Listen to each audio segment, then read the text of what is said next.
விஜய் யாரு? விஜய் வாங்க. நீங்க தானா? நீங்க இருந்ததா?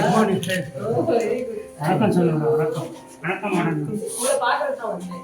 அழகா நம்மளை பத்தின கதையெல்லாம் எழுதிட்டு அவர் என்ன எழுதியிருக்காருன்னா, ஒரு சாதாரண குடும்பத்துல பிறந்து படிச்சுட்டு இது எங்க இருந்து குடிச்சாரு பாக்ஸ்ல படிச்சு குரூப் 1 தேர்வுக்கு தயார்படுத்தி தெய்வத்தால் ஆகாதேனும் முயற்சியுடன் தெய்வத்தை கூட்டினருந்து அழகா எழுதியிருக்கான். என்னை பத்தி ஃபுல்லா எழுதிட்டு ஒரு நாளைக்காவது வந்து எங்க ஸ்கூலுக்கு வாங்க, மழைக்காக காத்திருக்கும் பைத்தரை போல உங்கள் வருகைக்காக காத்திருக்கிறோம்.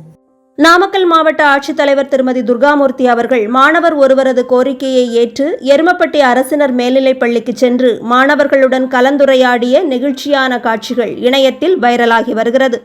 நாமக்கல் மாவட்டம் எருமப்பட்டி பேரூராட்சியில் இருக்கும் அரசினர் ஆண்கள் மேல்நிலைப் பள்ளியில் 10ஆம் வகுப்பு பயிலும் விஜய் என்ற மாணவர் சமூக வலைதளத்தில் பார்வையிட்டு நாமக்கல் மாவட்ட ஆட்சித்தலைவர் அவர்களுக்கு தாங்கள் ஆட்சியர் பணிக்கு எவ்வளவு கடினமாக உழைத்து வந்துள்ளீர்கள் என்பதை அறிந்தேன், எனவே தாங்கள் எங்களது பள்ளிக்கு வரவேண்டும் என்று கோரிக்கை கடிதம் ஒன்றை அனுப்பி வைத்திருக்கிறார்.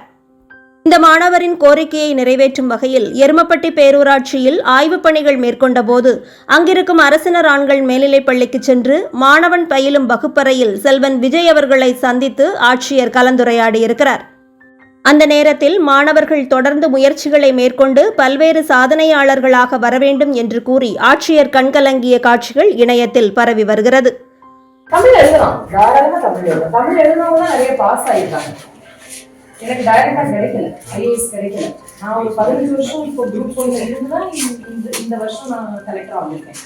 அதுக்கு முன்னாடி வரைக்கும் டெப்யூட்டி கலெக்டரா இருக்கேன். 15 வருஷமா தொடர்ந்து நம்ம தமிழ்நாடு சர்வீஸ்ல இருந்ததுனால வந்துருக்கேன். படிக்கிறதுங்கிறது மாணவன் படிச்சுட்டே இருக்கிறதுனால மட்டும் பரீட்சை பாஸ் பண்ண முடியாது, அறிவும் வளர்ந்துடாது. படிக்கிறதுக்கும் வேலை பார்க்கறதுக்கும் சம்மந்தமே கிடையாது. ஏன்னா இப்படி சொல்றாங்களே அப்படின்னு நினைக்காதீங்க. இன்ட்ரெஸ்டோட ஒரு மணி நேரம் படிச்சாலும் போதும். ஒரு நாளைக்கு ஒரு 4 மணி நேரம் கேஷுவலா படிச்சுட்டு அப்புறம் நிறைய விளையாடுவேன், ஃப்ரெண்ட்ஸோட நிறைய டிஸ்கஸ் பண்ணுவேன். இதெல்லாம் நீங்க பண்ணலாம். ஏதோ ஒரு டாபிக் இப்போ நம்ம அது சின்ன பிள்ளையில இருந்தே வளர்த்திக்கலாம். சப்ஜெக்ட சம்பந்தம் இல்லாத ஏதாவது ஒரு டாபிக்கை பத்தி எழுதி அதை எழுதி நின்று பேசிக்கிறது, ஷேர் பண்ணிக்கிறது, இப்பெல்லாம் பண்ணீங்கன்னா உங்களுக்கு நிறைய அறிவு வளர்ந்துடும். எக்ஸாம் நெருங்க நம்ம திருப்பி அதை ப்ரிப்பரேஷன்ஸ் தான். திருப்பி நம்ம நமக்கே தெரியும் எவ்வளவு நேரம் படிக்கலாம். சரியா? நல்லா படிக்கணும். ஓகே, 100% பாஸ் பண்ணணும். சரியா? பாய்.